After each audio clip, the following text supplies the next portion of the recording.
फरात से सोने का खजाना मिल गया, क़यामत की निशानी पूरी। बिस्मिल्लाहिर्रहमानिर्रहीम। अस्सलामु अलैकुम रहमतुल्लाहि व बरकातुहू। दुनिया के सबसे अजीम दरियाओं में से एक दरियाए फरात एक ऐसा राज अपने अंदर छुपाए हुए है जो हजारों सालों से इंसानों की तवज्जो का मरकज रहा है। क्या ये वाकई वही वक्त है जिसकी पेशगोई हुजूर नबी करीम सल्लल्लाहु अलैहि वसल्लम ने फरमाई थी? क्या सोने का पहाड़ जमीन से निकलने के करीब है?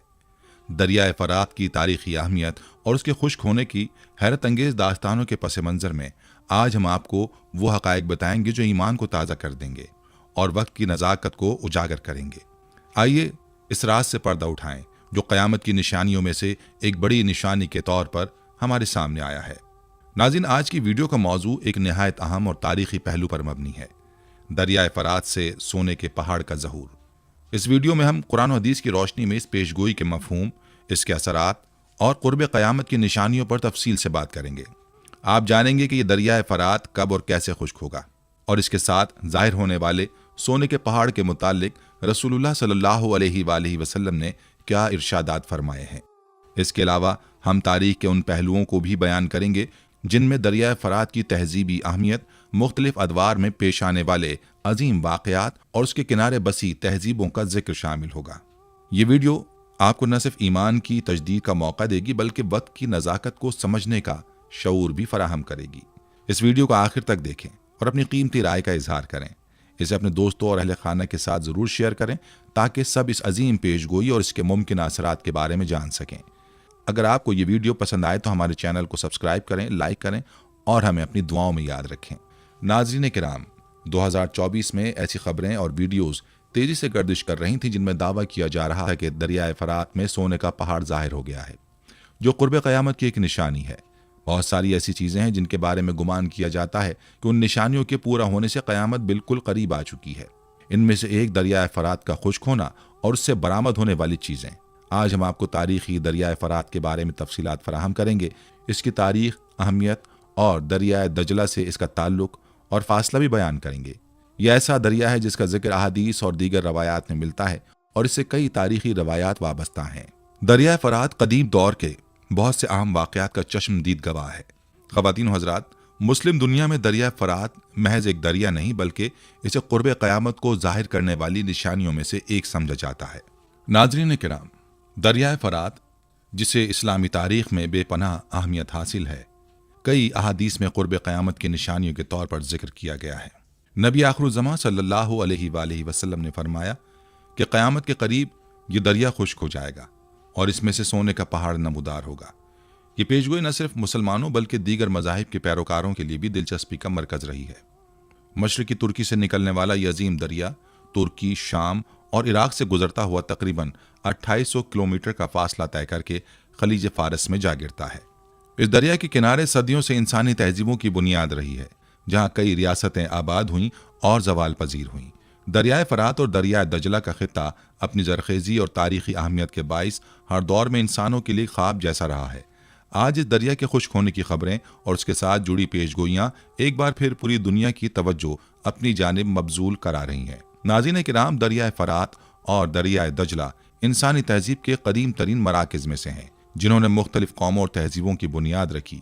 इनके किनारों पर सुमेर, बाबली, आशूरी और आकामी तहजीबें परवान चढ़ीं जो तारीख के अजीम शाहकारों में शामिल हैं। दरिया नील की तरह इन दरियाओं ने भी जरखेज़ी और तमद्दुन के फ़रोग़ में नुमायाँ किरदार अदा किया। दरियाए फरात के बारे में मशहूर है कि इसने तकरीबन 3000 साल कबल खित्ते की ज़री अराज़ी को सैराब किया और कहा जाता है कि इस कारनामे के पीछे आशूरी बादशाह नमरूद की क़यादत थी जिसने ग़ुलामों की मदद से इस मंसूबे को हकीकत बनाया। दजला, जिसे यूनानी ज़बान में तेग्रेस और फ़ारसी में तगलात कहा जाता है, अपनी तेज़ रफ्तार रवानी की वजह से मशहूर है। यह दरियाए फरात के बाद अनातोलिया का दूसरा सबसे तवील दरिया है। रिवायत के मुताबिक हज़रत दानियल अलैहिस्सलाम पर नाजिल होने वाली वही के लिए यह दरिया वसीला बना और इसी वजह से इसे दुनिया के मुक़द्दस तरीन दरियाओं में शुमार किया जाता है। दरियाए फरात पर कायम अतातुर्क बैराज तुर्की और यूरोप का सबसे बड़ा बैराज है जो इस दरिया की अहमियत को मज़ीद उजागर करता है। दरियाए फरात और दजला ने न सिर्फ तहजीबों को जन्म दिया बल्कि मुतादिद जंगों, इश्क़िया दास्तानों और तारीख़ी वाक़यात की भी शाहिद हैं। इनके किनारों पर होने वाली दरियाफ्तों ने न सिर्फ अनातोलिया बल्कि पूरी इंसानी तारीख के लिए हैरत अंगेज इंकशाफात किए हैं। ये मुक़द्दस दरिया आज भी मशरिक़ वुस्ता की सियासी और जोग्राफियाई अहमियत का महवर है और इनकी दास्तानें तारीख के सफ़ात में हमेशा जिंदा रहेंगी। नाज़रीन किराम, दरिया फ़रात अपने रास्ते में आने वाली तमाम मुश्किलात का डटकर सामना करते हुए हमेशा अपनी राह पर बहता रहा। यह अपनी मजबूती, तारीखी अहमियत और कुदरती खूबसूरती के लिए मशहूर है। दूसरी जानिब दरिया दजला अपनी बल खाती हुई रफ्तार के सबब मुनफरिद है। यही वजह है कि रिवायती तौर पर फ़रात का नाम लड़कों के लिए और दजला का नाम लड़कियों के लिए रखा जाता है, जो इन दोनों दरियाओं की खुसूसियात की अक्कासी करता है। दरिया फ़रात की लंबाई तकरीबन 2780 किलोमीटर 1730 मील है, जो उसे जुनूब मगरबी एशिया का सबसे तवील दरिया बनाती है। ये दो शाखों कारा मगरबी फ़रात और मुराद मशरक़ी फ़रात से मिलकर तश्कील पाता है। कारा की इब्तिदा मशरक़ी तुर्की के अज़रोम के शुमाल में आर्मीनियाई सतह मरतफ़ा से होती है, जबकि मुराद झील वान के शुमाल में कोह अरारात के जुनूब मगरिब से निकलता है। ये दोनों शाखें मिलकर दरिया फ़रात को एक वसी और अजीम दरिया बनाती हैं, जो खाइयों और घाटियों से गुजरता हुआ जुनूब मशरक़ी शाम से इराक़ में अबू कमाल के मकाम पर दाखिल होता है। दरिया फ़रात तुर्की से शुरू होकर शाम और इराक़ से गुजरता है और खलीज फ़ारस में जा गिरता है। इसके रास्ते में मुतादिद मुआविन दरियाओं जैसे शाम के सजूर, बलीग और जबूर से पानी शामिल होता है, जो इसकी ज़रखेज़ी और अहमियत में इजाफा करते हैं। इसकी मजमूई लंबाई तकरीबन 2800 किलोमीटर बताई गई है, जो दरिया दजला से भी ज़्यादा है। ये दरिया अपने किनारों पर मौजूद तहजीबों की बुनियाद बन चुका है। कदीम ज़माने में इसे नीले सोने के नाम से पुकारा जाता था, क्योंकि हज़ारों सालों से इलाके के लोगों की ज़िंदगी का अहम ज़रिया रहा है। इसके किनारे पर बाबिल, आशूर और सोमेर जैसी तहजीबों ने अपनी सल्तनतें कायम की। इन तहजीबों के आसार आज भी इस दरिया के तारीखी और सकाफती विरसे की गवाही देते हैं। दरियाए फ़रात का रास्ता एक बड़े बंजर इलाके से गुजरता है, लेकिन इसके और दरियाए दजला के दरमियान के इलाके में पानी की वाफर मिकदार ने एक ज़रखेज़ जोन तश्कील दिया है, जिसे ज़रखेज़ हिलाल या फर्टिलाइल क्रिसेंट के नाम से जाना जाता है। इस ज़रखेज़ इलाके ने ज़राअत, तहजीब और मईशत को जन्म दिया और इंसानियत की तरक्की में अहम किरदार अदा किया। ताहम वक्त के साथ साथ दरियाए फ़रात का हुजूम कम होता जा रहा है। तुर्की और शाम में इसके ऊपर डैमों की तामीर और दीगर अवामिल के बाइस इस दरिया की पानी की सतह में कमी वाक़ई हो रही है। ये दरिया न सिर्फ एक कुदरती वसीला है, बल्कि मुख्तलिफ कौमों, मज़ाहिब और सकाफ़तों के दरमियान एक अलामती हैसियत भी रखता है। ये मुस्लिम, ईसाई, कुर्द, तुर्कमान और यहूदी आबादियों के लिए एक अहम मकाम रहा है। दरिया फ़रात और दजला की ये मुनफरिद खुसूसियात और इनके गिर्द मौजूद तारीख़ी विरसा इस बात की गवाही देते हैं कि ये दरिया न सिर्फ कुदरती वसाइल की अलामत है, बल्कि इंसानी तहजीब के इर्तिक़ा की एक जिंदा मिसाल भी हैं। नाज़रीन किराम, दरिया फ़रात के किनारे एक अजीम तहजीब आबाद थी, जिसे बाबिल की तहजीब कहा जाता था। यह तहजीब दुनिया के कदीम तरीन और ताकतवर तरीन तहजीबों में शुमार होती थी। बाबिल के एक अजीम बादशाह बख्तनसर नबूकदनसर ने यरूशलेम पर हमला किया और इस शहर को मुकम्मल तौर पर तबाह कर दिया। इसके जुल्म और सितम की दास्तानों में यहूदियों का कत्लेआम और उनके माहिर कारीगरों को गुलाम बनाकर दरिया फ़रात के किनारे आबाद करना शामिल हैं। यहूदी अपनी इब्रानी ज़बान में दरिया फ़रात को परात कहते हैं, जबकि अरबी में इसे अल फुरात कहा जाता है। ये दरिया तुर्की से बहता हुआ शाम के इलाके में दाखिल होता है, जहाँ एक तारीखी शहर अरफा वाक़ है। अरफा वही शहर है जहाँ हज़रत इब्राहीम अलैहिस्सलाम को नमरूद ने एक बड़ी गुलैल के जरिए आग में फेंकने का हुक्म दिया था। अल्लाह के हुक्म से वो आग ठंडी हो गई और हज़रत इब्राहीम अलैहिस्सलाम के लिए सलामती का बाइस बनी। आज भी इस वाक़े की यादगार के तौर पर वहाँ 2 सतून मौजूद हैं, जिनके बारे में कहा जाता है कि इन्हीं सतूनों से हज़रत इब्राहीम अलैहिस्सलाम को बांधा गया था। इस जगह पर एक खूबसूरत तालाब भी मौजूद है, जहाँ मुख्तलिफ अक़साम की मछलियाँ तैरती नजर आती हैं। ये तालाब उस मौज़े की याद दिलाता है जो अल्लाह ताला ने अपने नबी के लिए ज़ाहिर किया। दरिया फ़रात और दरिया दजला के दरमियान का खित्ता कदीम इंसानी तहजीबों का मरकज़ रहा है, जिसे मेसोपोटामिया कहा जाता है। ये तहजीब 3000 साल कब्ल मसीह से भी पुरानी है और अपनी ज़रखेज़ी, तमद्दुन और इल्मी तरक्की की वजह से मशहूर है। इसी खित्ते से हज़रत इब्राहीम अलैहिस्सलाम ने अपना सफ़र शुरू किया था। उन्होंने मक्का मुकर्रमा की वादी में खाने काबा की बुनियादों को दोबारा तामीर किया और अपनी बीवी सैयदा हाजरा और बेटे हज़रत इस्माइल अलैहिस्सलाम को इस मुक़द्दस सरजमीन में छोड़ा। बाद अज़ां वो खुद यरूशलेम तशरीफ़ ले गए, जहाँ अल खलील के मकाम पर आज भी उनका मज़ार मौजूद है। ये खित्ता सिर्फ मजहबी अहमियत नहीं रखता, बल्कि तारीखी और जंगी एतबार से भी बेहद अहम है। दरिया फ़रात और दरिया दजला के दरमियान वाक़ इलाके में कादसिया की मशहूर जंग लड़ी गई। इस जंग में सैयदना उमर फ़ारूक रज़ी अल्लाह अन्हु के दौरे खिलाफत में मुसलमानों ने उस वक्त की सुपर पावर फ़ारस यानी ईरान को ज़िल्लत आमेज शिकस्त दी थी। ये दरिया इंसानी तारीख का खामोश गवाह रहा है, जो तहजीबों के उरूज व ज़वाल, बादशाहों के इक़्तिदार और लातादाद तारीख़ी वाक़यात का मंजर पेश करता रहा है। आज भी दरिया फरात और उसके गिरदोनवाह में होने वाले वाक़यात हमें याद दिलाते हैं कि कुदरत के अजीम मज़ाहिर के साथ हमें अपनी तारीख़ और सकाफ़त को भी समझने की ज़रूरत है। नाज़रीन किराम, गुज़िश्ता एक सदी से दरिया फरात के गिरदोनवाह में कशमकश और ताकत की रस्साकशी का एक ना ख़त्म होने वाला सिलसिला जारी है। ये तनाज़ा उस वक्त शिद्दत इख्तियार कर गया जब इसके किनारों पर मौजूद मैदानों और सहराओं में तेल के वसी ज़खायर दरियाफ्त हुए। शाम में दीर ज़ोर के इलाके में मौजूद तेल के कुएं दरिया फरात के दोनों किनारों पर वाक़ हैं, जहाँ से तकरीबन 3,85,000 बैरल तेल निकाला जाता है। इसी तरह इराक़ में मौजूद तेल के कुएं भी दरिया दजला और फरात के आसपास फैले हुए हैं और उनके पास तकरीबन 140 अरब बैरल तेल का ज़ख़ीरा मौजूद है। ये तेल जो गुज़िश्ता एक सदी से इक़्तिसादियात में मरकज़ी हैसियत रखता है, अब सिर्फ एक ईंधन नहीं बल्कि आलमी मईशत में कागज़ी करेंसी की कीमत मुतय्यन करने के लिए सोने का सबसे अहम मुतबादिल बन चुका है। गोया आज के दौर में तेल वही मकाम रखता है जो रसूलुल्लाह सल्लल्लाहु अलैहि वसल्लम के ज़माने में सोने को हासिल था। रसूलुल्लाह सल्लल्लाहु अलैहि वसल्लम ने इस अजीम दरिया के किनारों की अहमियत को वाज़ेह करते हुए फरमाया था कि एक वक्त आएगा जब दरिया फरात खुश्क हो जाएगा और उसमें से एक सोने का पहाड़ नमूदार होगा। जब लोग उसकी खबर सुनेंगे तो उसकी तरफ लपकेंगे। जो लोग पहाड़ के करीब होंगे वो कहेंगे कि अगर हमने इस खजाने को छोड़ दिया तो दूसरे लोग इसे ले जाएंगे। आप सल्लल्लाहु अलैहि वसल्लम ने मजीद फरमाया कि इस खजाने को हासिल करने के लिए लोग आपस में जंग करेंगे और नतीजतन 100 अफराद में से 99 कत्ल हो जाएंगे। ये पेशगोई एक अजीम फितने की निशानदही करती है जो इंसानों के हिर्स और दुनियावी ख्वाहिशात को बेनकाब करती है। आज के दौर में दरियाए फरात के इर्द गिर्द पानी की कमी, खुश्क साली और सियासी तनाज़ात इस बात की अलामत हैं कि दुनिया इस पेशगोई की हकीकत के करीब पहुँच रही है। ये एक लम्हा फिक्रिया है कि इंसान अपने अमाल का जायज़ा ले और दुनियावी लालच से गुरेज करे ताकि इन फितनों से महफूज रह सके जो क़यामत के करीब ज़ाहिर होंगे। ये इबारत न सिर्फ दुरुस्तगी के साथ लिखी गई है बल्कि तफसीलात को मजीद वजाहत के साथ बयान किया गया है ताकि क़ारीन इस मजमून की गहराई और अहमियत का बेहतरीन इदराक कर सके। हज़रत जाबिर बिन अब्दुल्लाह रज़ी अल्लाह अन्हु से रिवायत है कि रसूलुल्लाह सल्लल्लाहु अलैहि वसल्लम ने फरमाया। हज़रत जाबिर बिन अब्दुल्लाह रज़ी अल्लाह अन्हु से रिवायत है कि रसूलुल्लाह सल्लल्लाहु अलैहि वसल्लम ने फरमाया, वो वक्त करीब है जब इराक़ वालों के पास न गल्ला आएगा और ना ही दरहम व दीनार पहुँचेगा। सहाबाए किराम ने अर्ज़ किया, या रसूलल्लाह, ये किस सबब से होगा? आप सल्लल्लाहु अलैहि वसल्लम ने फरमाया, ये पाबंदी अजम यानी गैर अरब और ईरानी लगा देंगे।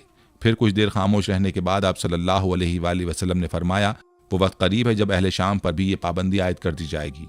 सहाबा ने पूछा, ये पाबंदी किस तरफ से होगी? आप सल्लल्लाहु अलैहि वसल्लम ने इरशाद फरमाया, ये पाबंदी अहले रोम यानी मगरिब वालों की जानिब से होगी। इसके बाद आप सल्लल्लाहु अलैहि वसल्लम ने फरमाया, मेरी उम्मत में एक ऐसा खलीफा होगा जो लोगों को इतना माल देगा कि गोद भर देगा और माल शुमार नहीं करेगा। आप सल्लल्लाहु अलैहि वसल्लम ने कसम खाकर फरमाया, उस ज़ात की कसम जिसके कब्ज़े में मेरी जान है, उस ज़ात की कसम जिसके कब्ज़े में मेरी जान है, इस्लाम अपनी पहली हालत में लौटेगा जिस तरह के उसकी इब्तिदा मदीना से हुई थी। यहाँ ये बात भी अहादीस मुबारका में बयान की गई है कि दरिया फरात के खुश्क होने और सोने का पहाड़ ज़ाहिर होने के वक्त लोग इस ख़जाने के हुसूल के लिए आपस में जंग करेंगे और इस जंग में 100 में से 99 अफराद कत्ल हो जाएंगे। तारीख़ी तनाजुर में देखा जाए तो 19वीं और 20वीं सदी के अहम वाक़यात इस पेशगोई से जुड़े मालूम होते हैं। 1992 में मशरिक़ वस्ता के इलाके में तेल के ज़खायर दरियाफ्त हुए। इससे पहले खिलाफत उस्मानिया के दौर में 1916 में बरतानवी साम्राज्य ने इराक़ पर हमला किया और 1917 में बगदाद पर कब्ज़ा कर लिया। अंग्रेज़ों ने शरीफ मक्का हुसैन बिन अली के बेटे फैसल को दरिया फरात और दजला की सरजमीन का हुक्मरान मुकर्रर किया। 1932 में इराक़ को आज़ादी मिली, लेकिन सिर्फ 3 साल बाद 1935 में दरिया फरात के किनारे एक बहुत बड़ी शिया सुन्नी जंग हुई जो तकरीबन 1 साल तक जारी रही। ये जंग दरअसल इस खित्ते की दाखिली तनाज़ात और बैरूनी ताकतों की मदाखलत की अक्कासी करती है जो आज भी जारी है। ये तमाम वाक़यात इस हकीकत की निशानदही करते हैं कि क़यामत की निशानियों में से एक बड़ी निशानी यानी दरियाए फरात के किनारे सोने का पहाड़ ज़ाहिर होना वक्त के करीब तर होती जा रही है। इन निशानियों को समझना और उनसे सबक हासिल करना हर मुसलमान की जिम्मेदारी है ताकि हम अपने ईमान को मजबूत रख सकें और आने वाले फितनों से महफूज रह सकें। नाज़रीन किराम, जब दूसरी जंग अजीम का आगाज़ हुआ तो मशरिक़ वस्ता के हालात भी संगीन हो गए। उस वक्त इराक़ में एक कौम परस्त रहनुमा रशीद अली गिलानी ने जर्मनी की हिमायत से बरतानवी हुकूमत के खिलाफ बगावत की। रशीद अली गिलानी ने इराक़ पर कब्जा कर लिया और बरतानवी असर और रसूख को ख़त्म करने की कोशिश की। ताहम बरतानिया ने फौरी रद्द-ए-अमल देते हुए इराक़ पर हमला किया और मशहूर खून रेज़ मार्के में कामयाबी हासिल की। इस फतह के बाद बरतानवी फ़ौजें इराक़ में क़याम पजीर रहीं और तकरीबन 7 साल तक यानी 26 अक्टूबर 1947 तक इराक़ बरतानवी तसल्लुत में रहा। यह खित्ता उस वक्त से लेकर आज तक मुख्तलिफ जंगों और तनाज़ात का मरकज़ बना हुआ है। अगर बैरूनी क़ुव्वतें हमला ना भी करतीं तो दाखिली इख्तिलाफ़ात जैसे शिया और सुन्नी फ़िरक़ा वाराना तसादुम या कौम परस्त गुरोहों के दरमियान झड़पें इलाके को बदअमनी का शिकार बनाती रहीं। दरियाए फ़रात के किनारे इंसानी खून की नदियाँ बहाई गईं। इस खित्ते के हालात मुसलसल ख़राब रहे। इस दौरान इसराइल के साथ दो बड़ी जंगें भी हुईं, एक 1948 में और दूसरी 1967 में। इन दोनों जंगों में दरियाए फ़रात के करीब आबाद लोगों को ज़िल्लत आमेज़ शिकस्त का सामना करना पड़ा। दूसरी जानिब इराक, जो कभी सोवियत यूनियन की सियासत का गढ़ था, अपने पड़ोसी ईरान के साथ भी शदीद तनाज़ात का शिकार रहा। उस वक्त ईरान में अमेरिका की हिमायत याफ्ता रज़ा शाह पहलवी की हुकूमत थी, लेकिन 1979 में आयतुल्लाह खुमैनी की क़यादत में इस्लामी इनकलाब आया, जिसने पूरे खित्ते की सियासी बसात को उलट दिया। ईरान में इनकलाब के बाद इराक के सदर सद्दाम हुसैन ने ईरान को कमज़ोर समझा और उस पर जंग मुसल्लत कर दी। ये जंग 8 साल तक जारी रही, जिसमें तकरीबन 10 लाख अफराद हलाक हुए। जंग के खात्मे के बाद इराक में सिर्फ 3 साल सुकून रहा, लेकिन उसके बाद एक और तबाहकुन दौर का आगाज हुआ। सद्दाम हुसैन को अमेरिका ने उकसाया कि वो कुवैत पर कब्जा करे। इस इक़दाम के नतीजे में फरवरी 1991 में अमेरिका ने इराक पर हमला कर दिया और उसे मुकम्मल तौर पर तबाह कर दिया। जंग में शिकस्त के बाद इराक की शिया और कुर्द आबादी को सद्दाम हुसैन के खिलाफ उकसाया गया, जिसके नतीजे में खाना जंगी की सूरत पैदा हुई और इस खाना जंगी में कीमियाई हथियार तक इस्तेमाल किए गए। ये खित्ता बदतरीन तबाही का शिकार रहा। इराक की इस तारीख ने दरिया फ़रात के किनारे को न सिर्फ जंगों बल्कि इंसानी अलमियों और सियासी तनाज़ात की एक तवील दास्तान का मरकज़ बना दिया है। अक़वाम मुत्तहिदा ने कुर्दों के तहफ़्फ़ुज़ के लिए एक मखसूस इलाका कायम किया, जहाँ इराक़ी तैयारों की परवाज़ पर मुकम्मल पाबंदी आयद कर दी गई। ये इक़दाम कुर्द अवाम को तहफ़्फ़ुज़ फराहम करने के लिए किया गया था, लेकिन इसके साथ ही इराक पर सख्त इक़्तिसादी पाबंदियाँ भी लगा दी गईं। इन पाबंदियों ने आम इराक़ी शहरियों को शदीद मुश्किलात में डाल दिया। यहाँ तक कि अद्वियात और तिब्बी सहूलियात की फराहमी भी रोक दी गई, जिसके नतीजे में लाखों अफराद मुतासिर हुए। एक अंदाजे के मुताबिक तकरीबन 20 लाख बच्चे सिर्फ अद्वियात की अदम दस्तियाबी के बाइस मौत के मुंह में चले गए।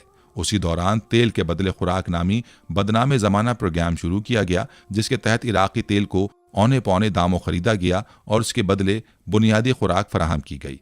इस प्रोग्राम में आलमी सतह पर करप्शन का माफिया सरगर्म था, जो अपने माली मुनाफे के लिए इराक की आवाम का इस्तेहसाल करता रहा। नवंबर 2008 में अमरीकी अफवाज और इराक़ी हुकूमत के दरमियान एक मुआहदा तय पाया, जिसके तहत अमरीकी फ़ौजियों को दिसंबर 2011 तक इराक से इनखला करना था। बिलाखिर दिसंबर 2011 में अमरीकी अफवाज इराक से निकल गईं, लेकिन उसके फ़ौरन बाद सितंबर 2013 में सुन्नी अक्सरियती इलाकों में शोरिश और बगावत का आगाज़ हो गया। उस दौरान दहशतगर्दाना हमलों और धमाकों में बड़ी तादाद में शहरी हलाक हुए। अंदाज़न 1857 शहरी इन वाक़यात में अपनी जानों से हाथ धो बैठे। फलूजा और रमादी के इलाके मैदान जंग बन गए और उन्हीं दिनों में अलमबार सूबे और मौसल के इलाकों में इमारात इस्लामी के नाम पर दाइश का क़याम अमल में आया। दाइश ने दरियाए फ़रात के किनारे इराक और शाम के कई इलाकों पर अपनी हुकूमत कायम कर ली।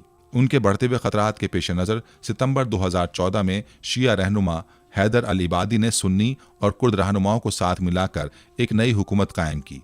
अगले 3 साल दाइश के खिलाफ शदीद जंग के साल साबित हुए। इस जंग ने पूरे मशरिक़ वुस्ता को एक तूफ़ानी बहरान में धकेल दिया। इसके साथ साथ एक और तहरीक ने अरब दुनिया को अपनी लपेट में ले लिया, जिसे अरब बहार कहा जाता है। ये तहरीक अरब ममालिक में दहाइयों से कायम आमरीतियों के खिलाफ आज़ादी, जमहूरियत और इंसानी हुकूक के नाम पर शुरू की गई थी। ये तहरीक पूरे खित्ते में एक इनकलाबी चैलेंज बन गई, जिसके असरात आज भी नुमायां हैं। ये आज़ादी, जमहूरियत और हुकूक की जद्दोजहद के नाम पर अरब दुनिया में दहाइयों से कायम आमरीतों के खिलाफ एक ऐसी तहरीक थी जिसने तकरीबन हर अरब मुल्क में अचानक सर उठा लिया। इस तहरीक, जिसे अरब बहार कहा जाता है, ने मशरिक़ी वुस्ता को सियासी, समाजी और मजहबी तौर पर एक ऐसे पेचीदा बहरान में मुब्तला कर दिया जो आज तक जारी है। गुज़िश्ता 10-11 बरसों के दौरान ये सरजमीन मुसलसल जंगों, तसादुम और खूनरेज़ी का मरकज़ बनी हुई है। दमिश्क, हलब, अदलब, रक़ा, मौसल, बगदाद और फलूजा जैसे तारीख़ी शहरों में हर तरफ तबाही के मनाजिर देखे गए। इन इलाकों में एक जानिब बशार अल असद की हुकूमत के खिलाफ अरब जिहादी गुरोहों की बगावत थी, तो दूसरी तरफ ईरानी सरपरस्ती में मलेशिया की सरगर्मियाँ जारी थीं। इस जंग के नतीजे में तकरीबन 60 लाख लोग अपने घरों से बेघर होकर दुनिया के मुख्तलिफ ममालिक में पनाह गुज़ीन होने पर मजबूर हो गए। लबनान के बैरूत से लेकर ईरान के सरहदी इलाके अर्दबल तक ये खित्ता आज भी एक बड़ी जंग की लपेट में है। इस खित्ते की मौजूदा सूरत हाल की पेशगोई नबी करीम सल्लल्लाहु अलैहि वसल्लम ने की थी, जिन्होंने इन फितनों और जंगों की तरफ इशारा किया था जो क़यामत से कबल बरपा होंगी। जनरल कासिम सुलेमानी की अमरीकी हमले में शहादत इस खित्ते की तारीख का एक अहम मोड़ साबित हुई। बाज़ हल्के इन्हें शहीद का दर्जा देते हैं क्योंकि वो कुफर की सबसे बड़ी ताकत अमरीका के हाथों मारे गए। इस वाक़े ने पूरे खित्ते की सूरत हाल को मजीद पेचीदा कर दिया।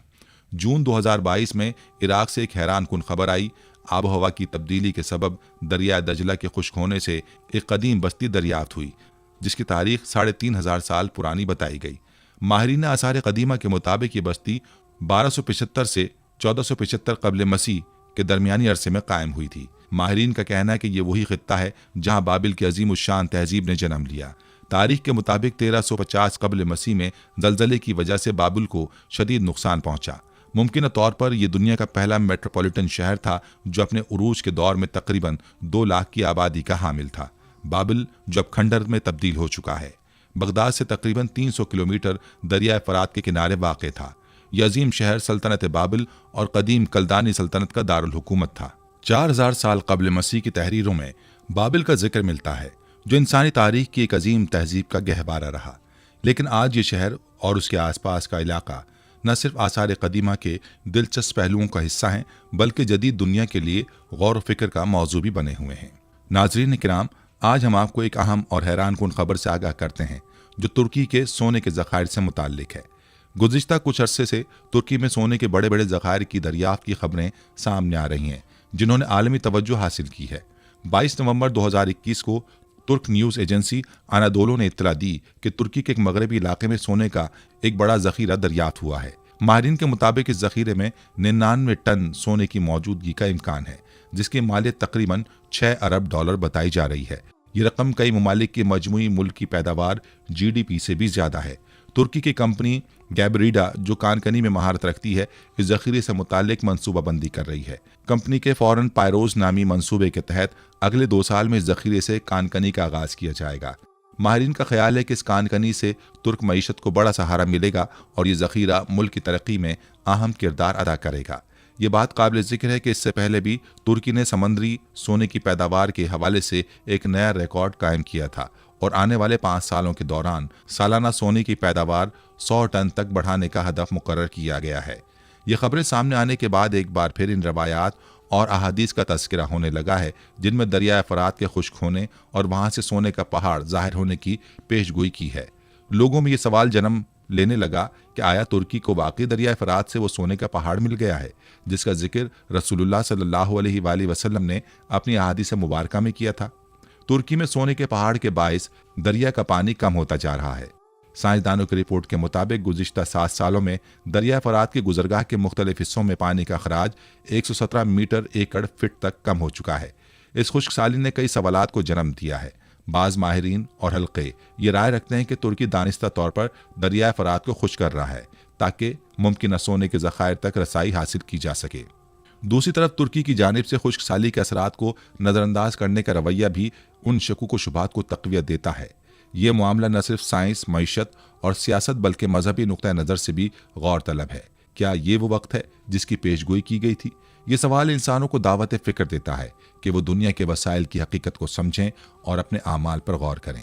नाज़रीन किराम, जैसे कि हमने पहले बयान किया, दरिया फरात मशरक़ी तुर्की से निकलने वाला एक अजीम दरिया है जो शाम और इराक से गुजरता हुआ दरिया दजला में शामिल होता है और आखिरकार खलीज फ़ारस में जा गिरता है। ये दरिया कुदरती वसाइल, तारीख़ी अहमियत और जोग्राफियाई अहमियत की बिना पर दुनिया भर में मुनफरिद मकाम रखता है। दरिया फरात के खुश्क होने को नबी करीम सल्लल्लाहु अलैहि वसल्लम ने क़ुर्ब क़यामत की एक बड़ी निशानी करार दिया है। अहादीस में जिक्र है कि यह दरिया खुश्क हो जाएगा और इसमें से सोने का पहाड़ ज़ाहिर होगा। इस पेशगोई ने मुसलमानों समेत दीगर मज़ाहिब के लोगों को भी मुतवज्जे कर रखा है। पिछले 1500 साल से दुनिया इस लम्हे का इंतज़ार कर रही है जब यह निशानी पूरी होगी। यही वजह है कि हम आजकल देखते हैं कि अहले यहूद और नसारा शाम, इराक और तुर्की के इर्द गिर्द मुख्तलिफ सूरतों में मौजूद हैं। कभी दहशतगर्दी के बहाने, कभी तिजारत के जरिए, कभी तेल की तलाश में और कभी दोस्ती और सरमायाकारी के लालच के जरिए। इस तमाम सूरत हाल में मुसलमानों को खुसूसी तौर पर होशियार रहने की ज़रूरत है ताकि वो इन फितनों से महफूज रह सकें जिनकी पेशगोई हमारे नबी करीम सल्लल्लाहु अलैहि वसल्लम ने फरमाई है। माहिरीन और साइंसदानों की तहकीक के मुताबिक दरिया फरात का ज़्यादातर साफ पानी ज़ाया हो चुका है और आने वाले 10 सालों में इसकी खुश्की में मजीद इजाफा होने का खदशा है। इसके बरक्स तुर्की और शाम में इस दरिया पर बड़े पैमाने पर डैमों की तामीर और फैक्ट्रियों के क़याम की वजह से पानी की किल्लत बढ़ रही है। कई हलकों में तासुर भी पाया जाता है कि शायद तुर्की जानबूझकर दरिया को खुश कर रहा है ताकि सोने के ज़खायर तलाश किए जा सकें। अहादीस में वाज़े तौर पर यह नसीहत की गई है कि सोने को हासिल करने की कोशिश ना की जाए, क्योंकि ये एक बहुत बड़ा फितना होगा जिसके नतीजे में खूनरेज़ी और तबाही होगी। रसूल अकरम सल्लल्लाहु अलैहि वसल्लम ने फरमाया कि सोने के इस पहाड़ के लिए जंग होगी और इसमें 100 में से 99 लोग हलाक हो जाएंगे। हालात व वाक़यात इस बात की गवाही दे रहे हैं कि दुनिया इस फितने के करीब तर होती जा रही है। अल्लाह रब्बुल इज़्ज़त के सिवा कोई नहीं जानता ये फितना कब ज़ाहिर होगा, लेकिन हमें अपने अमाल पर गौर करना चाहिए और उन आजमाइशों से बचने के लिए अल्लाह की पनाह मांगनी चाहिए। अगर हम मौजूदा सूरत हाल का जायज़ा लें तो ये बात ज़ाहिर होती है कि शाम और तुर्की ने दरिया फ़रात पर कई बंद तामीर किए हैं और इसके एवज़ मुख्तलिफ फैक्ट्रियों का क़याम अमल में लाया जा रहा है। ये इक़दाम न सिर्फ पानी की किल्लत पैदा कर रहे हैं बल्कि दरिया के खुश्क होने के अमल को भी तेज़ कर रहे हैं। लिहाजा ये वक्त का तकाजा है कि हम अपनी तवज्जो उस फितने से बचने पर मरकूज़ रखें, अपने ईमान को मजबूत करें और उन आजमाइशों के लिए तैयार रहें जो क़यामत के करीब ज़ाहिर होंगी। नाज़रीन, ये थी हमारी आज की वीडियो। उम्मीद करते हैं कि आपको ये वीडियो ज़रूर पसंद आई होगी। अगर आपको ये वीडियो अच्छी लगी हो तो हम आपसे दरख्वास्त करते हैं कि हमारे चैनल को ज़रूर सब्सक्राइब करें, साथ ही घंटी के निशान बेल आइकन को दबाना ना भूलें ताकि आपको हमारी आने वाली मज़ीद मालूमाती और सबक आमोज़ वीडियोज़ का नोटिफिकेशन बर वक्त मिलता रहे। सब्सक्राइब करने के साथ साथ हमारी वीडियोज़ को लाइक भी करें और अपनी कीमती राय कमेंट्स में ज़रूर शेयर करें। आपकी हौसला अफजाई हमारे लिए बहुत अहम है।